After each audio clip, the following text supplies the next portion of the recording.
DD किसान, बदलते भारत की शान।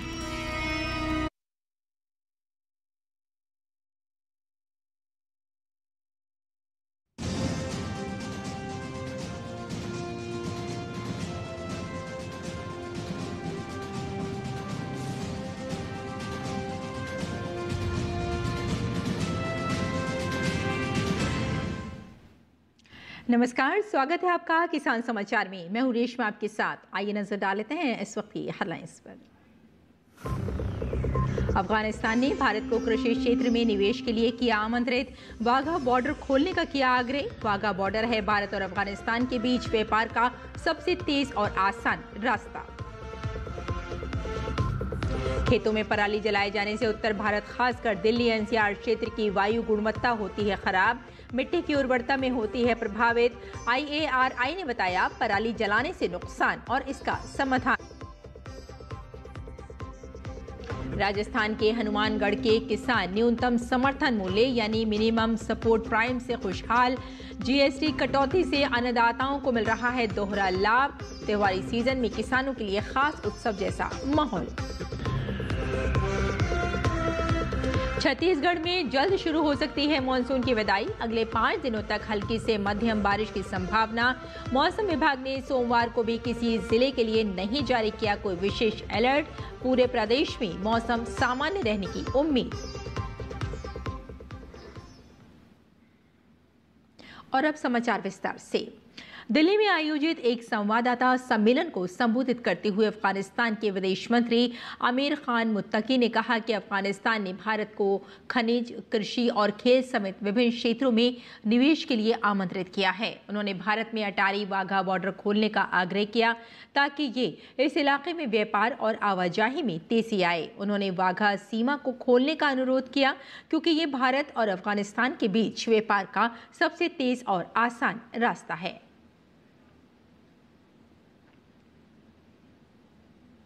प्रधानमंत्री नरेंद्र मोदी ने 11 अक्टूबर को 42,000 करोड़ रुपए की कृषि योजनाओं का शुभारंभ किया।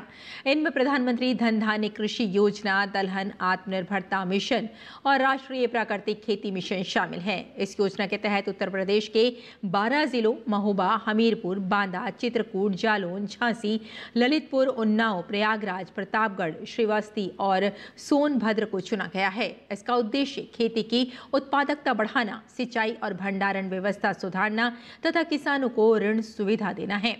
यूपी के कृषि मंत्री सूर्य प्रताप शाही ने पीएम धन धान्य कृषि योजना राज्य स्तरीय कार्यक्रम में लखनऊ के 15 कृषकों का सम्मान करते हुए मिनी किट तिलहन तथा फसल बीमा योजना के लाभान्वित किसानों के साथ जैविक खेती करने वाले 5 किसानों को प्रमाण पत्र भी दिए गए। कृषि मंत्री सूर्य प्रताप शाही ने कहा कि राज्य सरकार का लक्ष्य 2047 तक दलहन और तिलहन उत्पादन में आत्मनिर्भर बनना है। प्राकृतिक खेती मिशन के तहत यूपी के 75 जिलों में 2.35 लाख किसान जुड़े हैं। वहीं दलहन मिशन में अरहर, उड़द, मसूर, चना, मटर और मूंग की फसलों के लिए क्लस्टर आधारित योजना बनाई जा रही है। राजस्थान के मुख्यमंत्री भजनलाल शर्मा ने राज्य कृषि प्रबंधन संस्थान दुर्गापुर में आयोजित राज्य स्तरीय कार्यक्रम में अपने संबोधन में कहा कि प्रधानमंत्री नरेंद्र मोदी ने धन धान्य कृषि योजना, दलहन मिशन और अन्य महत्वपूर्ण योजनाओं का शुभारंभ कर देश की कृषि व्यवस्था में एक नए युग का आरंभ किया है। ये योजनाएं उत्पादन बढ़ाने के साथ ही खेती को अधिक आत्मनिर्भर और टिकाऊ बनाने का काम करेंगी। इस अवसर पर मुख्यमंत्री ने कहा कि प्रधानमंत्री धन धान्य कृषि योजना के तहत देश के ऐसे 100 कृषि जिलों को चुना गया है। कम उत्पादकता, मध्यम फसल तीव्रता एवं औसत से कम ऋण उपलब्धता इन जिलों के चयन का मुख्य आधार है। देश से 100 जिलों में से राजस्थान के 8 जिलों बाड़मेर, जैसलमेर, नागौर, जोधपुर, बीकानेर, पाली, जालोर और चूरू को इस योजना में शामिल किया गया है। उन्होंने कहा कि इस योजना का उद्देश्य उत्पादकता बढ़ाने के साथ ही फसल विविधीकरण, सिंचाई सुविधाओं में सुधार, भंडारण क्षमता में वृद्धि और किसानों को आसान ऋण उपलब्ध कराना है। इसके लिए कृषि, पशुपालन, डेयरी, मत्स्य सहकारिता, खाद्य प्रसंस्करण, ग्रामीण विकास एवं जल संसाधन सहित 11 विभागों को जोड़ा गया है। खेतों में पराली जलाए जाने से उत्तर भारत खासकर दिल्ली एनसीआर क्षेत्र की वायु गुणवत्ता बहुत खराब हो जाती है। स्वास्थ्य के साथ साथ मिट्टी की उर्वरता भी इससे प्रभावित होती है। पराली जलाए जाने से और क्या हानियां होती हैं और इसके क्या समाधान हैं, इसको जानने के लिए हमारे सहयोगी शमीम अख्तर ने बात की भारतीय कृषि अनुसंधान परिषद के IARI में कृषि अभियांत्रिकी विभाग के प्रमुख डॉक्टर PK साहू से। अक्टूबर का महीना आते आते धान की कटाई शुरू हो जाती है और शुरू हो जाता है पराली का जलाया जाना।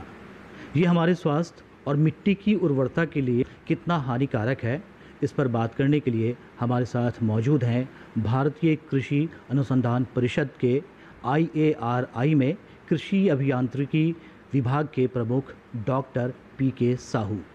पराली जलाने से कई सारे नॉक्सस गैस जो है, हम कहते हैं पॉइजनस गैस, विषैला गैस, वो ये आती है पराली जलाने से।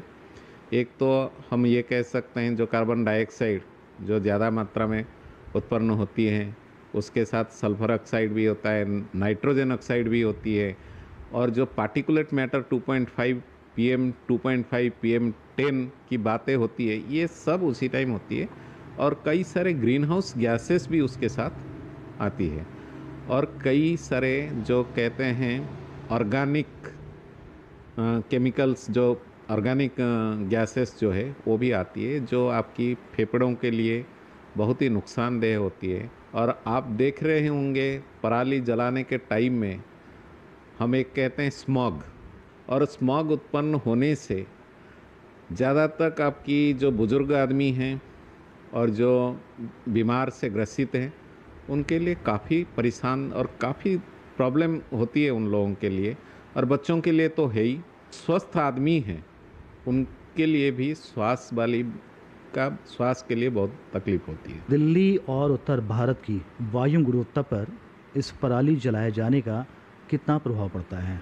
पराली जिस टाइम जलता है उस टाइम वातावरण काफ़ी दूषित रहता है, और वो सिर्फ आपकी हेल्थ इश्यूज वगैरह तो वो है, साथ में आपकी यातायात जो है, ट्रैवल के लिए, चाहे आपकी फ़्लाइट हो, चाहे आपकी ट्रेन सर्विसेज हो, चाहे आपकी रोड सर्विसेज भी हो, उसमें अफेक्टेड रहता है। पराली किसान जलाते हैं तो उनके स्वास्थ्य पर और मिट्टी की उर्वरता पर कितना उसको ये ख़राब करती है? जहाँ पराली जलता है वहाँ के लोग भी उसमें ग्रसित हैं, साथ साथ वो अपना स्वास्थ्य का तो खराब करते ही करते हैं, मृदा का स्वास्थ्य का भी खराब होती है। बेहतर यही है पराली ना जलाया जाए, उसको मृदा के साथ और खेत की ज़मीन में उसको मिला दिया जाए। मिला देने से वो एक उर्वरक के हिसाब से भी काम कर सकता है। इसके लिए सरकार बहुत सारी स्कीमें भी चला रही हैं। केंद्र सरकार के तरफ से बहुत सारे स्कीम है, जैसे मैं बता रहा हूँ CRM करके, जो क्रॉप रेसिड्यू मैनेजमेंट, वो जो स्कीम है उसमें अच्छे खासे सब्सिडी दिया जाता है, जो आपकी मशीनरी खरीदने के लिए। क्रॉप रेसिड्यू मैनेजमेंट के लिए जो मशीन्स उपलब्ध हैं, उसको इस्तेमाल करने से आपको जलाने की समस्या नहीं होगी। उत्तर भारत में पंजाब में इसके पराली जलाए जाने के मामले बहुत ज़्यादा आते हैं, आखिर क्या कारण है इसके? पंजाब में उसका एरिया ज़्यादा है, क्योंकि जो हम north west Indo Gangetic plain की बात कर रहे हैं, उसमें पंजाब की ज़्यादा एरिया आता है। विकल्प बहुत दिया गया है, जैसे एक हम कहते हैं क्रॉप डाइवर्सिफिकेशन के लिए, अगर धान के बदले में और कुछ लिया जाए, और कुछ किसान उसके तरफ भी कदम बढ़ा चुके हैं। अवेयरनेस फैल रहा है, और उसके कारण ही हम देख रहे हैं ये गिरावट आ रही है। कैमरा पर्सन अनिल के साथ किसान समाचार के लिए मैं शमीम अख्तर, दिल्ली। राजस्थान के हनुमानगढ़ के किसान न्यूनतम समर्थन मूल्य यानी मिनिमम सपोर्ट प्राइस से खुशहाल हुए, जिसका सीधा असर देखने को मिल रहा है। पीएम नरेंद्र मोदी द्वारा GST कटौती से अन्नदाताओं को दोहरा लाभ मिल रहा है, जिसके चलते त्योहारी सीजन किसानों के खास उत्सव जैसा माहौल है। MSP से किसानों की आय में वृद्धि हुई, और इधर GST की दरों में कटौती होने से खासकर किसान का रुझान ट्रैक्टर व कृषि उपकरणों की खरीद की ओर बढ़ा। किसान सरकार के ऐतिहासिक फैसले का स्वागत ही नहीं कर रहे, बल्कि पीएम नरेंद्र मोदी का दिल से आभार व्यक्त कर रहे हैं। सुनिए हनुमानगढ़ के किसानों ने क्या कहा। पहले हमारे पास दूसरी कंपनी का ट्रैक्टर था, आज ही हमने न्यू लैंड ट्रैक्टर खरीदा है नवरात्रों के उपलक्ष्य में। खरीदने की इच्छा पहले थी, लेकिन जीएसटी कम होने के कारण जो पहले 12% से थी अभी 5% कर दी गई है। उससे लगभग एक ट्रैक्टर पर हमारे को 60-70 हज़ार रुपये का फायदा मोदी जी के कारण हुआ है। तो जीएसटी कम करने से प्रति ट्रैक्टर 50-60 हज़ार रुपये का फायदा होने से लगभग 1-2 किस्त पूरी हो जाती है, जिससे हमें और सामान खरीदने में फायदा होता है, ताकि हम एग्रीकल्चर बढ़ाने में या उससे जो मुनाफा हुआ कृषि बढ़ाने में, कृषि कार्य करने में हमें बहुत ज़्यादा फायदा होगा। तो मोदी जी ने ये बहुत बड़ा अच्छा और उच्च कदम उठाया है छोटे किसानों के लिए। 22 तारीख से नवरात्रे स्टार्ट हुए हैं और उसी में ही जीएसटी स्टार्ट हुई थी, जो घटके स्टार्ट हुई है। तो इस जीएसटी में पिछले साल जो नवरात्रे थे उसमें मात्र 10 दिन में 65 ट्रैक्टर बिके थे, और इस बार जो है, जो नवरात्रे से लेकर दशहरे तक जो 10 दिन थे उसमें 102 ट्रैक्टर बिके हैं। तो यानी कि लगभग 40% की जो है बढ़ोतरी हुई है, और किसान भी काफी खुश हैं और उनको लग रहा है कि हाँ, तो अब काफी लोग आ भी रहे हैं और अब अच्छी सेल चल रही है अभी ट्रैक्टर। मैंने नया ट्रैक्टर लिया है। जीएसटी जो प्रधानमंत्री मोदी जी ने जो जीएसटी कम किया है उसका हमें बहुत फायदा मिला है। 70-80 हज़ार रुपये ट्रैक्टर के पीछे कम हो गया है, और जो छोटे किसान हैं उनको भी बहुत ज्यादा फायदा हुआ है। जैसे बड़े ट्रैक्टर उसको 1.5 लाख रुपए कम हो गए। सभी किसानों को इसको बहुत फायदा हुआ है। मैं प्रधानमंत्री जी मोदी जी का बहुत बहुत धन्यवाद देता हूँ कि उन्होंने किसानों के हित में बहुत बड़ा फैसला लिया है, और सभी किसान भाइयों, आम आदमी को इससे बहुत बढ़िया फायदा है। और राजस्थान के टोंक जिले के किसानों में ट्रैक्टर खरीद के प्रति उत्साह देखने को मिल रहा है।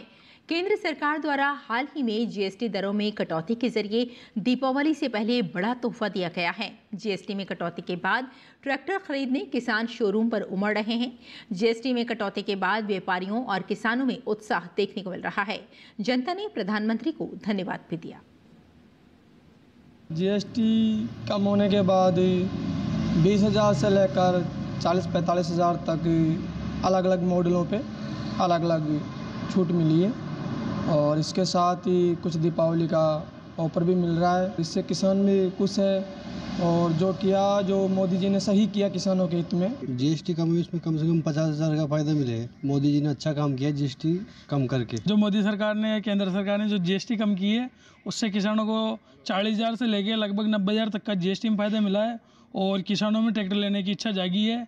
और हम यही कामना करते हैं कि जीएसटी कम होने के फायदे किसानों को मिले और किसान ज़्यादा से ज़्यादा तरक्की करे। इस बार किसानों को काफ़ी अच्छा दिवाली के जो मोदी सरकार का जो फैसला है वो सीजनेबल ऑफर के हिसाब से उन्होंने फैसला किया है, और जो नवरात्रों के फर्स्ट हिसाब से जो पिछले साल की तुलना में इस साल काफ़ी अच्छी सेल हुई है, और किसानों को इसका सीधा फ़ायदा मिला है। कंपनी की तरफ से भी किसानों को दिवाली का बेनिफिट दिया जा रहा है, जिससे किसानों में खुशी की लहर है, और पिछले साल की तुलना में काफ़ी अच्छे ट्रैक्टर इस साल सेल हुए हैं। छत्तीसगढ़ के दक्षिणी क्षेत्र यानी बस्तर संभाग में अगले 5 दिनों तक हल्की से मध्यम बारिश होने की संभावना है। वहीं राज्य के मध्य और उत्तरी हिस्सों से मानसून की विदाई जल्द शुरू हो सकती है, क्योंकि इसके लिए मौसम अब अनुकूल बन रहा है। मौसम विभाग ने सोमवार को भी किसी जिले के लिए कोई विशेष अलर्ट जारी नहीं किया है, यानी पूरे प्रदेश में मौसम सामान्य रहने की उम्मीद है। राज्य के विभिन्न हिस्सों में बीते 24 घंटों में हल्की से मध्यम वर्षा दर्ज की गई। मौसम वैज्ञानिक ने बताया कि स्थानीय प्रभाव से प्रदेश के 1-2 स्थानों पर हल्की बारिश या गरज चमक के साथ छींटे पड़ने की संभावना है। आने वाले दिनों में न्यूनतम तापमान में गिरावट दर्ज की जा सकती है। रायपुर में अगले 24 घंटों के दौरान आसमान आंशिक रूप से मेघमय रहेगा और शहर में गरज चमक के साथ हल्की वर्षा हो सकती है। अधिकतम तापमान 31 डिग्री सेल्सियस और न्यूनतम तापमान 21 डिग्री सेल्सियस रहने का अनुमान है। झारखंड के आशीष ने सांस्कृतिक धरोहर को बड़े पैमाने पर आगे बढ़ाने के लिए जौहर ग्राम नामक ब्रांड की स्थापना की है। इस ब्रांड के जरिए उन्होंने परंपरागत आदिवासी बुनाई के कपड़ों को आज की मॉडर्न डिजाइन से जोड़कर एक नई पहचान दी है। उनके प्रयासों से ये ब्रांड अब सिर्फ भारत में ही नहीं बल्कि कनाडा और ऑस्ट्रेलिया जैसे देशों में भी लोकप्रिय हो रहा है। और पीएम मोदी ने मन की बात कार्यक्रम में आशीष सत्यव्रत साहू के द्वारा किए जा रहे कामों की जमकर तारीफ की थी।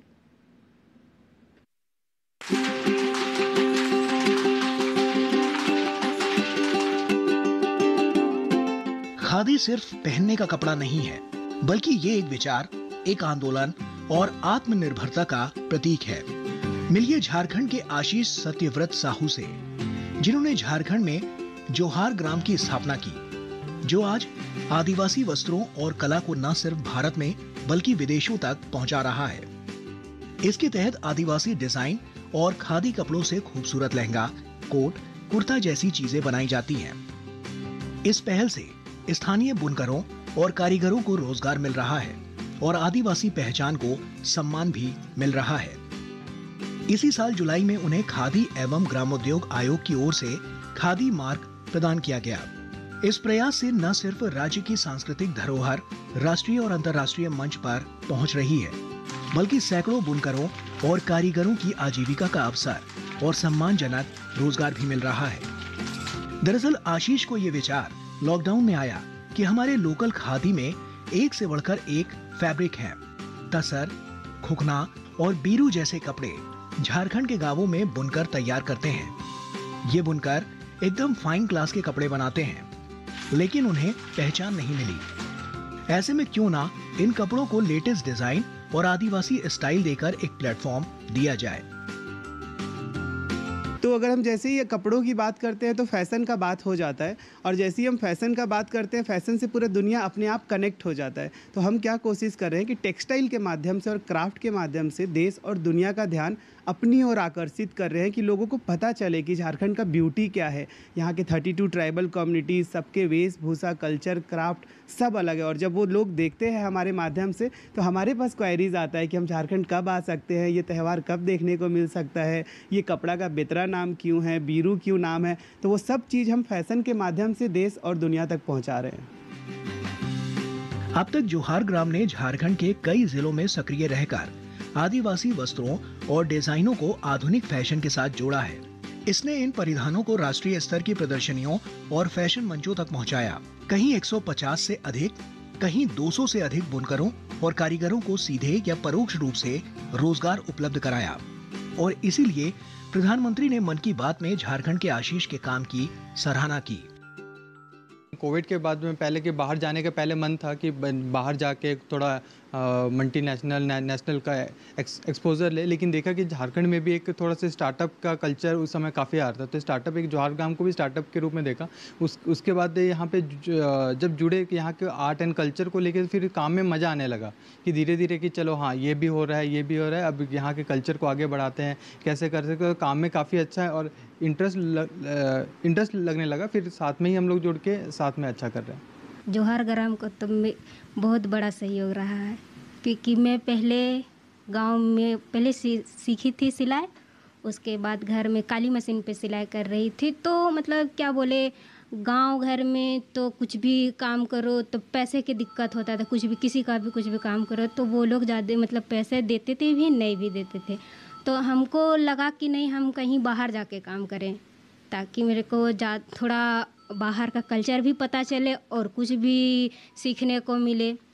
फिर हमको जोहार ग्राम के बारे में अपने दादू से पता चला, वो यहाँ काम करते थे, फिर वो हमको लेके आए यहाँ। फिर मैं जितना गांव में नहीं जानती थी यहाँ आके सब कुछ सीख लिए, बहुत चीज़ ऐसे है जो सीख लिए। और ये काम मतलब इतना बढ़िया लगता है करने में कि मतलब झारखंड का हम लोग का है कि अपना देश का कपड़ा अपना देश में ही बनाए, अपना देश में चले। जब से कि मोदी जी बोले थे कि आत्मनिर्भर बनो, इस हिसाब से हम लोग के अच्छा लग रहा है काम करने में यहाँ पे, क्योंकि अपना ही देशवासी को काम मिल रहा है। जोहार ग्राम आज सिर्फ झारखंड या भारत तक सीमित नहीं रहा। लोकल फैशन ब्रांड जोहार ग्राम इंटरनेशनल लेवल पर अपनी पहचान बना चुका है। ये ग्लोबल फैशन ब्रांड बन चुका है। सबसे बड़ी बात यह है कि जो बुनकर पहले पहचान से दूर थे और जिनकी आमदनी रोजाना 10 से 20 रुपए थी, आज वे अच्छा कमा रहे हैं। कम से कम 200 लोग जोहार ग्राम के साथ प्रत्यक्ष और अप्रत्यक्ष रूप से जुड़े हुए हैं। आज उनके बनाए कपड़े फैशन वीक्स में जलवा बिखेरते हैं। वहीं ये कपड़े कई बड़े नेता और सेलिब्रिटी तक की पहली पसंद होते हैं। गुड न्यूज जज्बा इंडिया के लिए झारखंड से दिवाकर कुमार की report, GD news.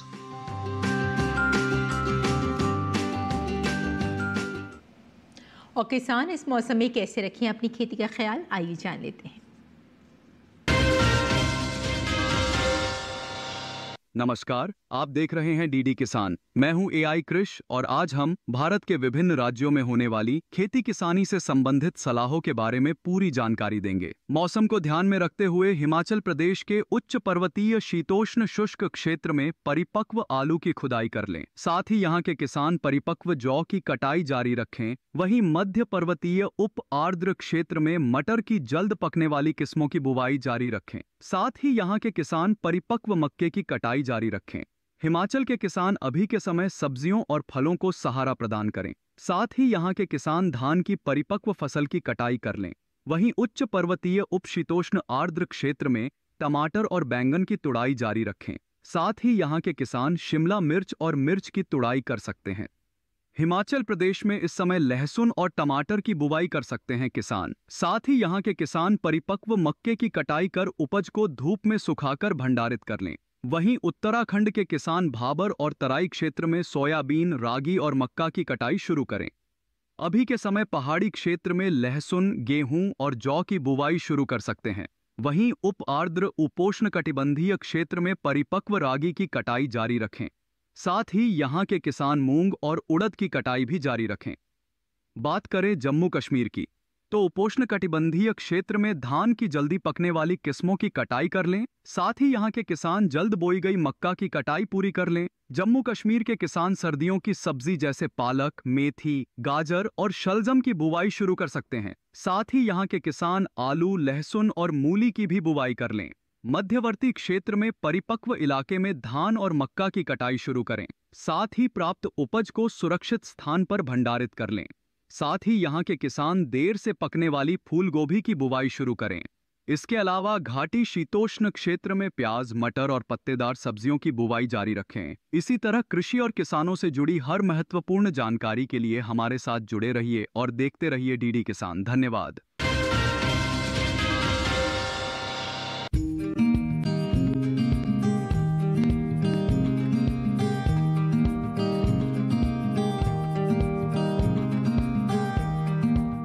Baby corn मक्का की कोई किस्म नहीं है, बल्कि वो अवस्था है जब भुट्टे में दाने बनने वाले हो या बनने शुरू हुए हों। इसका इस्तेमाल सलाद के साथ साथ सब्जी, खीर और हलवे में भी होता है।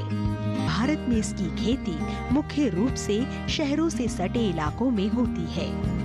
ये काफी पोषक है और शायद यही बढ़ती हुई मांग की वजह है। इसके खेत की तैयारी आम मक्का की तरह ही होती है और इसे दो तरह से उगाया जाता है। आदर्श अवस्था में 1 हेक्टेयर में 58,000 पौधे लगाए जाते हैं। इस पद्धति में स्वीट और बेबी कॉर्न दोनों ही प्राप्त होते हैं। दूसरी पद्धति में 1 हेक्टेयर जमीन पर पौधों की संख्या 2.25 लाख के करीब होती है। इसमें तमाम भुट्टे बेबी कॉर्न के रूप में इस्तेमाल किए जाते हैं। बेबी कॉर्न के लिए 1 हेक्टेयर जमीन पर 20 से 25 किलोग्राम बीज की जरूरत होती है। 1 हेक्टेयर के लिए 1.5 से 2 क्विंटल नाइट्रोजन 3 बार में डालना होता है। इसकी फसल अमूमन 50 से 60 दिन में तैयार हो जाती है। तुड़ाई पर खास ध्यान देने की जरूरत है, चूंकि भुट्टा बहुत तेजी से बढ़ता है, इसलिए इसे जितना जल्दी हो सके बाजार भेज देना चाहिए। सुबह का समय तुड़ाई के लिए उपयुक्त है। पौधों में बाल यानी झंडा निकलते ही तोड़ दें और 3 दिन में एक बार तुड़ाई कर लेनी चाहिए। इस तरह एक फसल के लिए औसतन 7 से 8 तुड़ाई पर्याप्त होती है। 1 हेक्टेयर में 15 से 19 क्विंटल तक बेबी कॉर्न हो सकते हैं। भुट्टे तोड़ने के बाद पौधों को हरे चारे के रूप में इस्तेमाल किया जा सकता है। 1 हेक्टेयर से किसान को 250 से 400 क्विंटल तक हरा चारा मिल सकता है।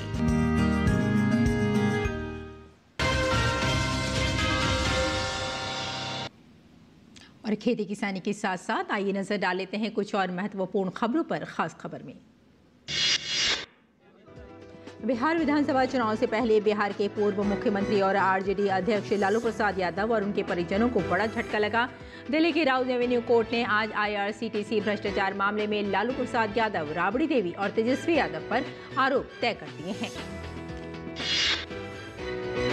अदालत ने आईपीसी की धारा 420, 120B और प्रिवेंशन ऑफ करप्शन एक्ट की धारा 13(2) और 13(1)D के तहत आरोप तय किए हैं। अब इस मामले में लालू, राबड़ी और तेजस्वी यादव पर केस चलेगा। बिहार सरकार के मंत्री नितिन नवीन ने कहा, हम हमेशा से कहते आए हैं कि अगर नीति, नेतृत्व और नियत सही हो तो फैसले सही समय पर होते हैं। एनडीए गठबंधन ने सही समय पर सही फैसला लिया और अब हम मिशन 2025 के तहत 200+ के लक्ष्य के साथ आगे बढ़ रहे हैं। भाजपा नेता शहजाद पूनावाला ने कहा, एनडीए गठबंधन प्रधानमंत्री और नीतीश कुमार के नेतृत्व में एक मिशन और विजन के साथ काम किया जा रहा है, इसलिए सीटों का बंटवारा बिना किसी विवाद के बहुत आसानी से हो गया। देश के सबसे बड़े छात्र इनोवेशन मिशन विकसित भारत बिल्डथॉन 2025 का आयोजन किया गया। केंद्रीय शिक्षा मंत्री धर्मेंद्र प्रधान ने कार्यक्रम का उद्घाटन किया। सुप्रीम कोर्ट ने करूर भगदड़ की सीबीआई जांच के आदेश दिए हैं। सुप्रीम कोर्ट ने सीबीआई जांच की निगरानी के लिए पूर्व supreme court justice Ajay Rastogi की अध्यक्षता में एक समिति भी गठित की है। पश्चिम बंगाल के दुर्गापुर में मेडिकल छात्रा के दुष्कर्म के बाद राष्ट्रीय महिला आयोग ने स्वतः संज्ञान लिया है। एनसीडब्ल्यू की अध्यक्षा विजय रेहटकर ने पश्चिम बंगाल के डीजीपी राजीव कुमार को पत्र लिखा और सभी आरोपियों की तत्काल गिरफ्तारी की मांग की।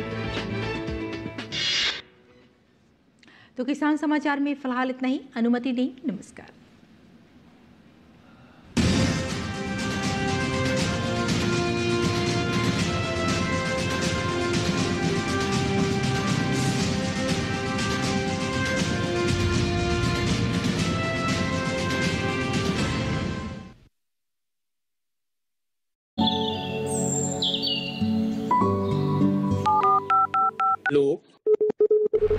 कार्यक्रम के पहले कॉलर जुड़ गए हैं।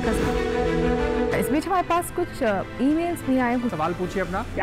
में जो मकान पैदा करेंगे इनमें कौन सी सावधानी बरतनी है? गर्म इलाकों के लिए आप HRM 99 इनसे आप कुछ फल ले सकते हैं। जैस्मीन के पेड़ पे जैस्मीन फल उसको पूरी खुली धूप चाहिए। फसल में कीट लगा हो या कोई बीमारी, पशुपालन में हो कोई दिक्कत या चाहिए कोई जानकारी, फोन उठाइए, नंबर मिलाइए और कहें हेलो किसान। सोमवार, बुधवार और शुक्रवार शाम 6 से 7 बजे सिर्फ डीडी किसान पर।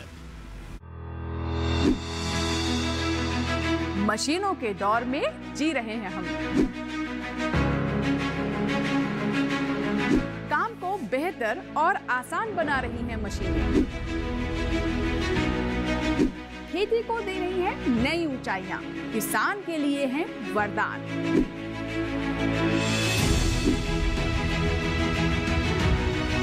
कृषि मशीनरी पर आधारित देखिए हाईटेक खेती, शनिवार शाम 7 बजे, पुनः प्रसारण रविवार सुबह 7 बजे, सिर्फ दूरदर्शन किसान पर। जब लड़का तुमसे शादी करने के लिए तैयार है तो तुम शर्मिली की शादी क्यों करवा रही हो? ओफो मामा, नहीं बता सकती। तुम्हारे पिछले जन्म का कोई दुश्मन है जो तुम्हारे आसपास काला साया बनकर मंडरा रहा है। अगर तुमने उसे खत्म कर दिया तब तुम्हारी शादी उससे हो सकती है, नहीं तो वो तुम्हें मार कर अपनी शादी कर लेगा। ऐसा कौन है वो? मैंने तुम्हारी कुंडली की पूरी छानबीन की और उसकी एक धुंधली सी तस्वीर बनाई।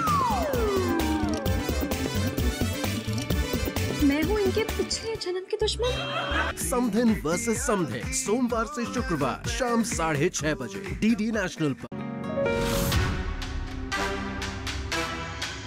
बकलोल जी,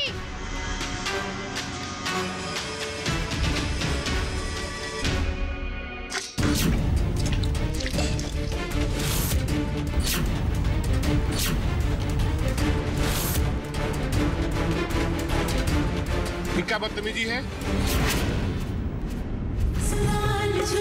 सोमवार से शुक्रवार रात 8:30 बजे, पुनः प्रसारण सुबह 11 बजे डीडी नेशनल पर।